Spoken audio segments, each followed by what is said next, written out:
we're bullish on pickleball. We believe that this is a sport that's going places. Obviously, that's been proven over the last few years with the explosive growth. And we think that other people are going to want to come in and learn what their peak is and to be able to perform at the peak level. For that reason, we think that there's potential to produce a next generation pro, a next gen pro that is going to make today's pickleball look like a slow game or a very different game.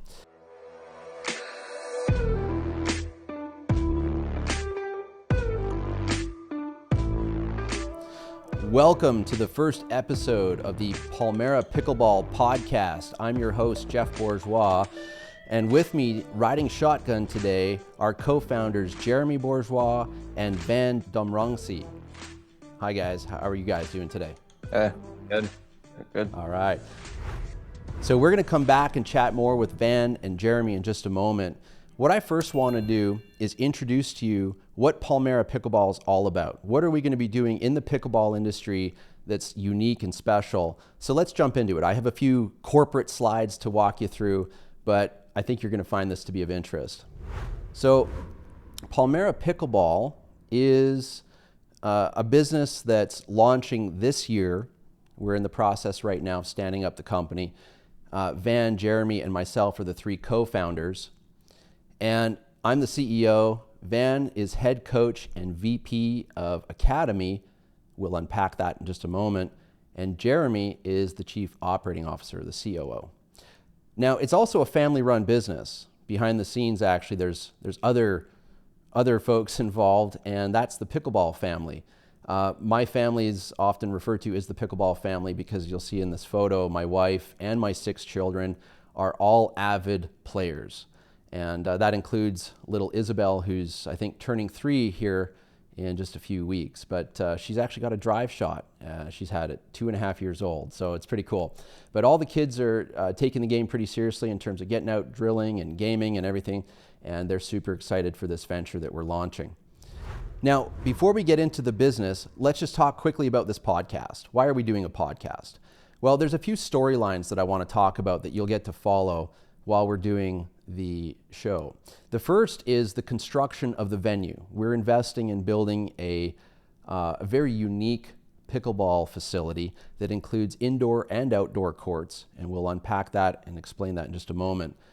Van has plans to compete on tour, and we'll discuss that more here on the show today, but we want to follow that progress on this podcast. The launch of Palmera Academy, that's going to be very special. Pickleball academies starting to become a thing. We saw the APP launch the Fort just recently, and that's very exciting. But obviously this is a big market with lots of room for other academies to show up, and so we'll dive into that and follow the story of what we're doing there. But we have big plans to invest in an academy that go beyond just training and technique. So we'll share that.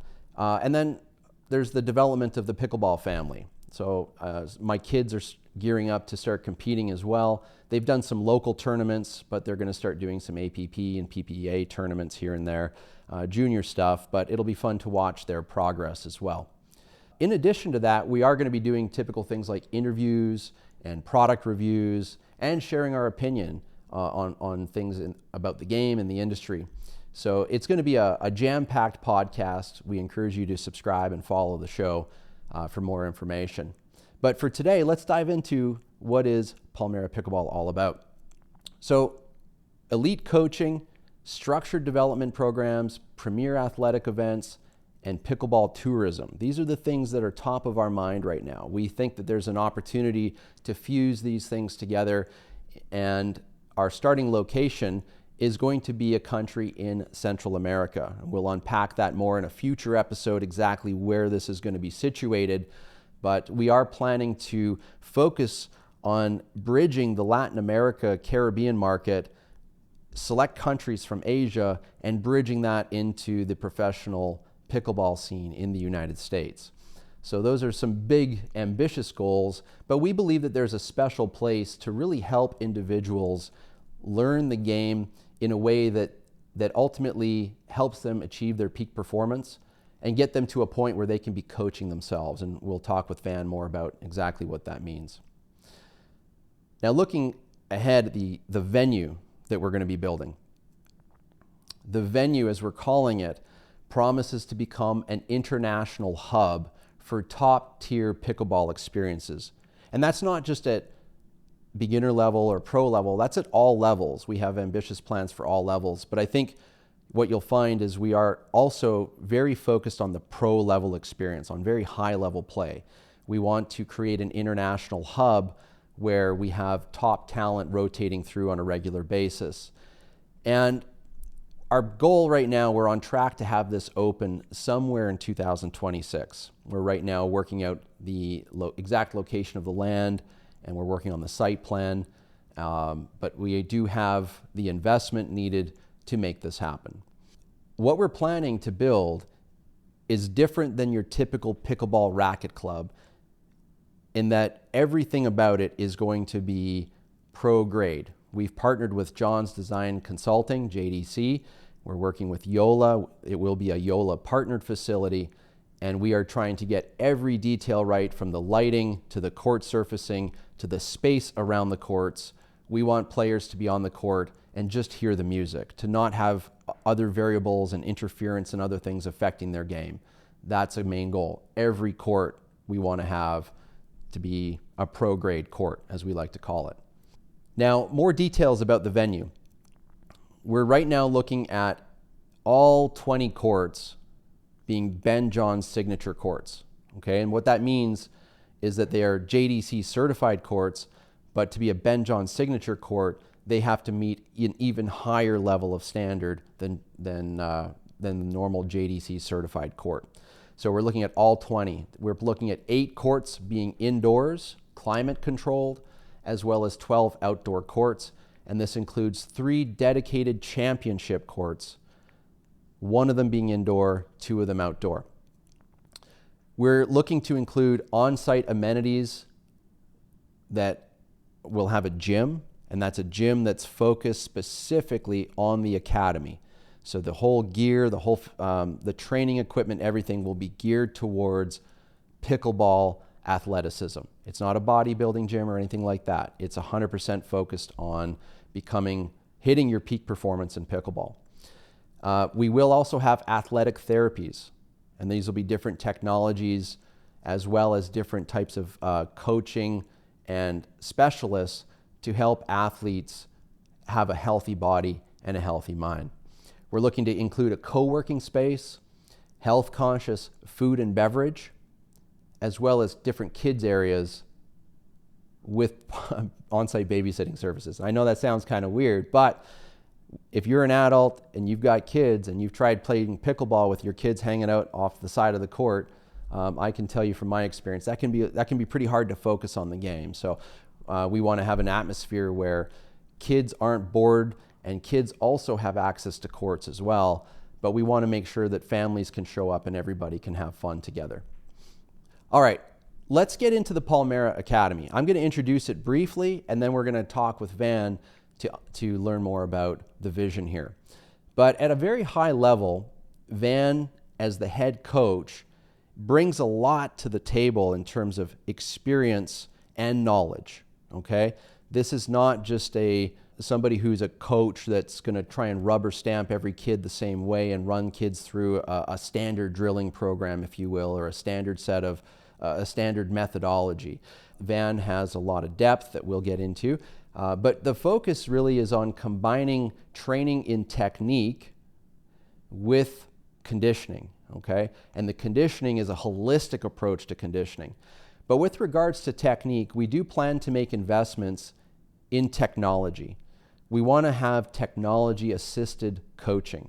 In other words, we want to get diagnostics.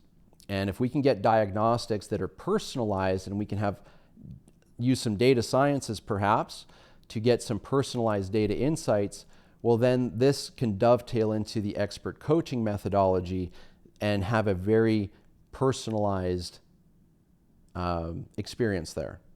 And our belief is that that will help individuals reach their peak performance. In other words, we don't believe everybody's the same. And with regards to conditioning, we have a focus. We have other coaching talent that we'll be bringing in that will assist us with nutrition, holistic, what's the right word, Van, in terms of the check methodology, in terms of looking at body movement. Yeah, the check practitioning methodology is really to look at the entire body, like look at all your past illnesses, your past injuries, look at the range of motion and all your joints. And it's really how you sleep, how you eat, how you train, how you recover, how you breathe. It's very, very thorough in terms of just trying to make you improve as an overall human, not only just performance. Yeah, it's very detailed. Right. And then the other aspect to the holistic approach is the mental resiliency, the mental game. And Van, let's talk a little bit about the mental game. And I guess this can bring us into your history as well in terms of your experience competing. But the mental game is a key component. When you're playing pickleball, for instance, let's say a few net cords don't go your way. That can be very frustrating. And if you've ever played even in rec games or competitively, things that can frustrate you or get you off your game can be a really unfortunate way to lose.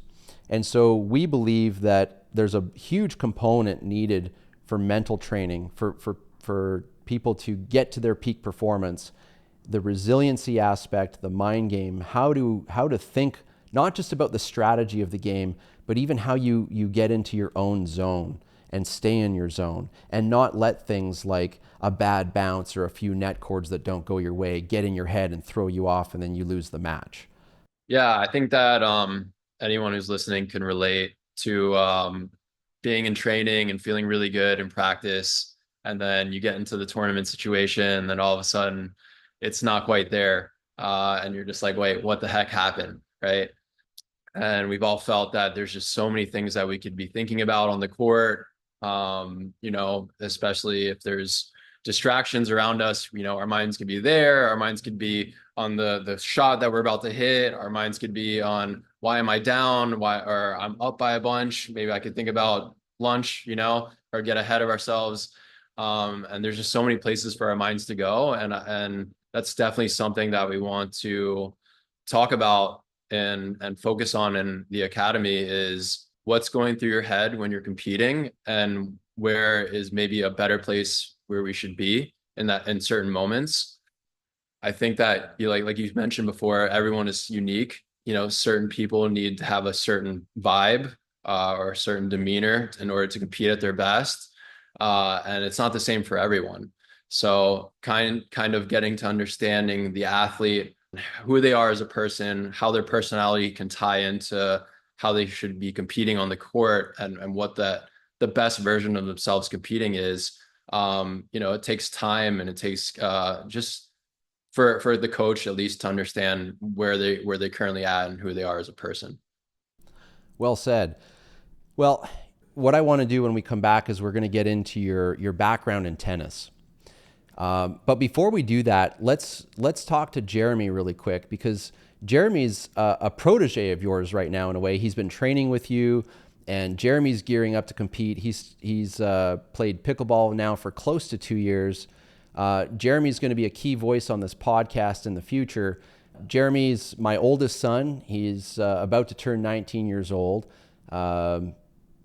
He's a great person, and he's been homeschooled for most of his life. So he's well-read, well-studied, and he's gearing up now to go and start competing here in March. And so, Jeremy, when you're coming onto the show here in the future, what are some of the things that you're planning to get into in the podcast? Well, personally, I'm a bit of a paddle technology geek, so I plan to, I've got a ton of paddles too. I've probably gone through like 10 paddles within a year and a half of playing. So I plan to do a few paddle reviews, check out the latest technology. I know all the rage right now is the Gen 4 foam core stuff, so might do a dive into that. The other thing I want to do for the podcast here is set up some pretty cool interviews. So you think like pro players, coaches, people in the industry, maybe like people behind paddle manufacturers, people behind the leagues, the big leagues and stuff. Be cool to see what they have to say about certain things in the pickleball industry.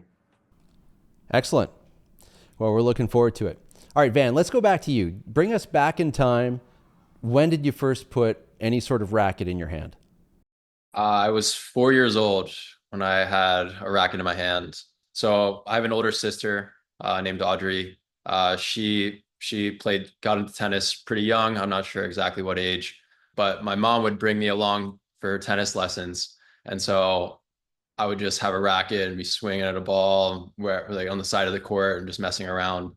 And so that was when I first started hitting balls. And then I started competing at the age of 7. And so my first tournament was when I was 7, and I competed all the way till college. So 23, so about 16 years of competing. Now, my background is in hockey, and I played competitive hockey for a few years, but nowhere close to 16. And I can tell you, playing a competitive sport for that many years, you got some chops. You learned. You're not a rookie by any stretch, right? And so tell us, I mean, on that journey, Van, what were some things that that you learned, I guess, personally, maybe about yourself or just about competing, that that are going to last you for the rest of your life? Yeah, I mean, I took so much away from it, but I'll just touch like on a few things that come to mind right away. Probably first of all was the discipline, just to, I think the way I sort of treated it was a job. And, not a lot of people or kids are doing jobs from when they're 7 years old. So it was kind of getting experience to, go and work towards something every day, work hard towards something, probably 5, 6 days a week. I don't think I took longer than a month off in that 16-year period from tennis ever. So it was really just something that taught me hard work and discipline, and that continues with me today.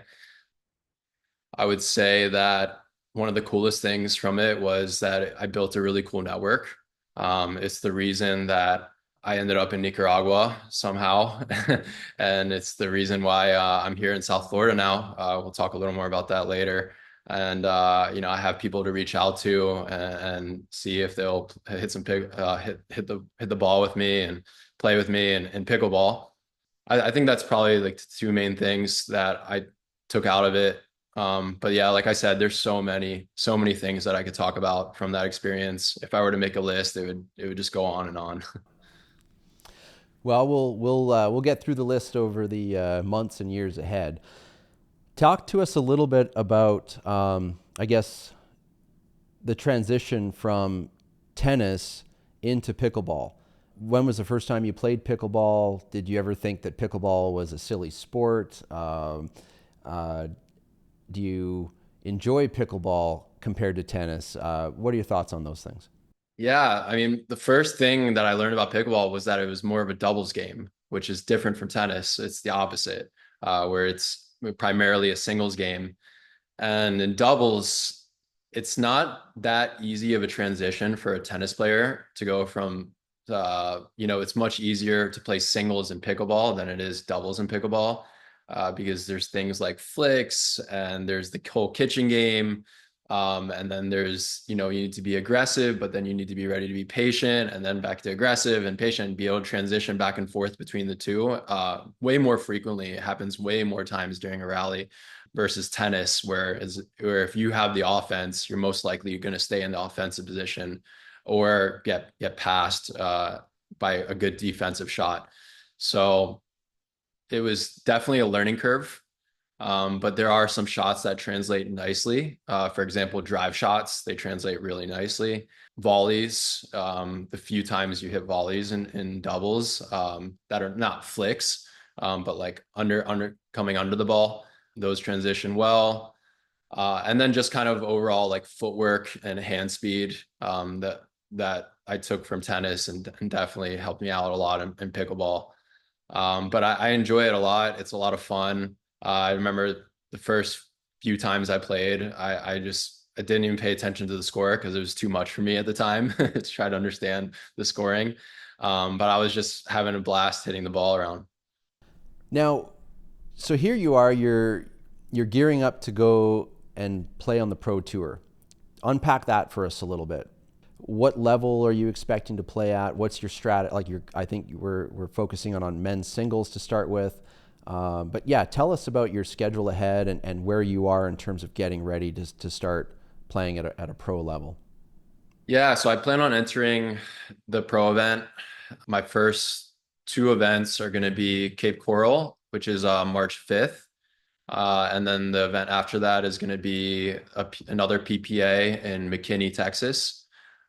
Just for now, I just plan on entering the singles qualies. And yeah, I recently just moved to Davie, Florida to start training. There's a lot of good players around here to train with. So it was really important for me to have that, to be able to get players who are really consistent who I could train with day in and day out, and get a variety of different players as well as to play with. And I've also been conditioning quite a bit to get my body fit for the months ahead. Pickleball is pretty similar to tennis in the sense that there's not really an off season. It's kind of a year-long thing, all year round thing. And so it can be really stressful for the body to play, week after week, and maybe like a week or two rest in between. So it's been really important for me that when I started this endeavor, that I wanted to be well conditioned. I wanted my tendons, my ligaments to be strong. Obviously working on muscles as well, and working on my posture. I've been doing a lot of corrective stretches, corrective exercises to just make sure my body is in proper alignment. And I want to take that and hit the ground running in March. Excellent. Well, we're excited to see it. When you think about a year from now or so, in 2026, and the Palmera Academy opens up, the plan is for you to fall back and be head coach and VP of Academy. Talk to us a little bit about your experience in the tennis world in academies, and then what you're thinking in terms of a pickleball academy. So I grew up training at the tennis center at College Park in College Park, Maryland, which is arguably one of the best junior tennis academies in the whole world.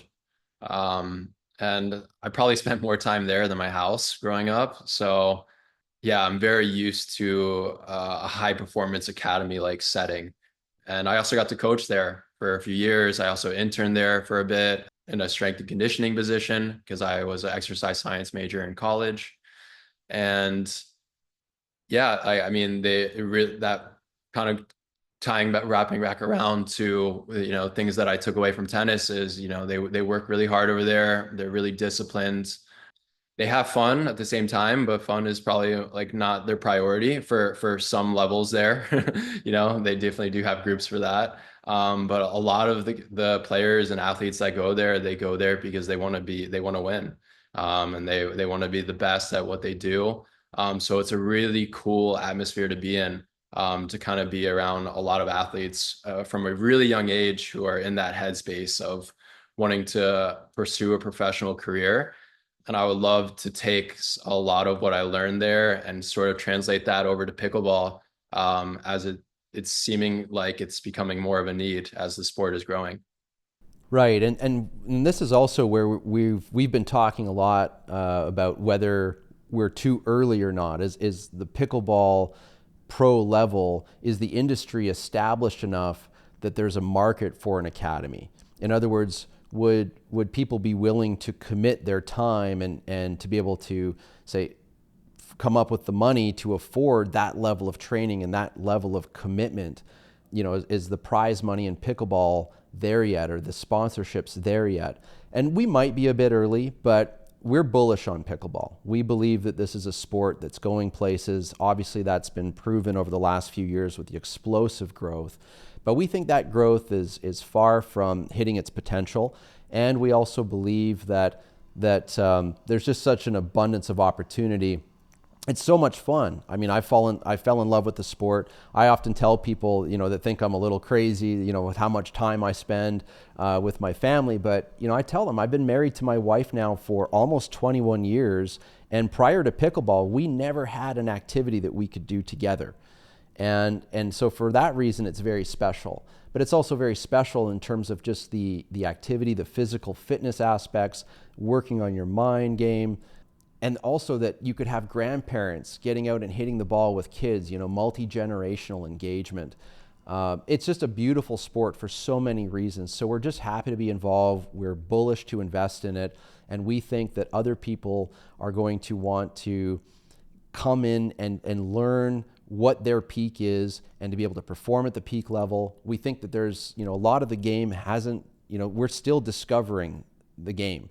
If you've watched pickleball, at the pro level, the PPA has changed so drastically how the pro players are performing just in the last year. You fast forward to say 18 months ago, and most pros were hitting drop shots as a third, and you look at today, most thirds are drives. And so there's a lot of opportunity to discover this game. And for that reason, we think that there's potential to produce a next generation pro, a next gen pro. And I'm not, stealing words from the APP. I know they have a next gen program, but for lack of a better term, we think that there's potential to train individuals at a level that's going to make today's pickleball look like a slow game or a very different game. And so, Van, I think you'd agree that it's something we're just incredibly passionate about. But talk to us about the passion of working with kids. You obviously had mentoring somewhere along the way in tennis, and those people that mentored you. Talk to me about your passion with working with kids in their development journey. I wouldn't say kids in general. I would say, there's definitely a certain type of kid that I really enjoy working with. That's highly motivated and highly coachable. Obviously, you can't always have it all, but even if the kid is highly motivated, but maybe a bit stubborn, that still works. And there's ways around that. And yeah, I think it's really cool to just see, kids develop over time as you're coaching them. And, like when I was coaching tennis, for example, one of the students I worked with, we worked on his forehand for a year. And then, it used to be one of his biggest weaknesses. And then later in time, after a year, he's competing and it's a weapon. And it's so cool to see that in competition and him, just hitting a bunch of forehand winners and just not, reducing his errors significantly. And then people talking about it. And then kind of just seeing all the work that you put into it and all the work and the time that you put into it and the results of it. It's a very rewarding feeling. Yeah, that's exciting. I think that's a key point. When we look at the academy, we're not looking for quantity, we're looking for quality. And I think that's a mindset thing for us when we run this academy. It's going to be something that we try to position actually predominantly for Latin America, a select one or two Asian countries. And we're going to look with this business to bridge the Asia pickleball market, the Latin America pickleball market with the US market. And I remember saying that earlier in the podcast, but the academy is a pretty neat opportunity to do that. The last thing I'll mention too with the academy, we're investing in technology, athletic therapies, the gym facility, holistic coaching, and let's call it top tier pro grade court experience. We also plan, Van, to have retreat packages for pros, people that are currently on tour, to elevate their game or to deal with injury that they might be struggling with. Can you talk to us about the wear and tear on the body of playing at a pro level and what kind of coaching might somebody at the pro level benefit from? I think a lot of people can again relate. There's a lot of tight lower backs, tight hips, tennis elbow. Those are very common injuries in this game, in this sport. And a lot of it is it's kind of like in engineering, you got to kind of like look to find what the root cause and the root problem of these injuries is from, whether it's a muscular imbalance or it is a weak muscle or a postural issue. Usually tends to fall in one of those three categories, I would say. And it's all just a matter of kind of diagnosing that person individually. And, usually if can be followed up by some corrective exercises, or corrective stretches. Excellent. Well, we're gonna dive into more of this in future episodes, but I think we're gonna call that a wrap for today. You can follow us on Instagram. We have a YouTube channel as well. And these things don't have a lot of content just yet, but they will. We're going to be updating the YouTube channel with things like tutorials and other information on Instagram. That's how you can also keep in touch with us or follow our progress at different events that we're going to. And lastly, you can go to palmerapickleball.com and you can sign up to our email newsletter. Probably around end of March, early April, there will be a more full launch of the website. But for now, if you hit the website, you'll see that you can subscribe to our email list. So I encourage you to do that. We will be having a monthly email newsletter. So that's another way that you can follow our progress. But we hope that you'll follow this show. And if you ever feel like reaching out to us, you can get us on Instagram or subscribe to the email and you'll find other contact methods there. But thanks for your time today, and we'll see you on episode 2.